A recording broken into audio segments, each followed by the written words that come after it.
এটা কালিম্পংয়ের একটি নদীর ধারে দিব্যাংতে গেছিলাম, দিব্যাং ভ্যালিতে। তো যাই হোক, এগুলো সব আমার ল্যান্ডস্কেপ ছবি।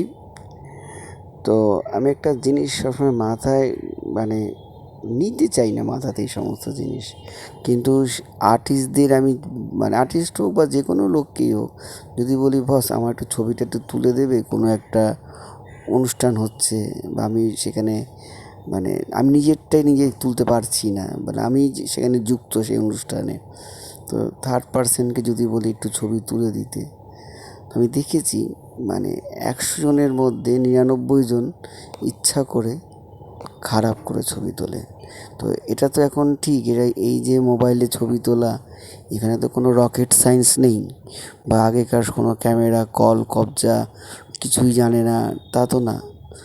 প্লেন বটম টেপও ছবি উঠে যাবে। তো এটা এমন কিছু না যে ইচ্ছা করে খারাপ করার মতন। আমি দেখেছি কেউ ভালো করে ছবি তুলে দেয় না, কেন জানি না ভাই, দিলে কি হয়। তো আমি যখন প্রোগ্রামটা শেষ হয়ে যায় দেখি, তখন মোবাইলটা চেক করি, দেখলাম যাত্রী যে আমাকে তুলতে বলেছি আমাকেই তোলেনি, আমার পেছনটা উঠেছে শুধু, মানে মুখটাই চেনা যাচ্ছে না।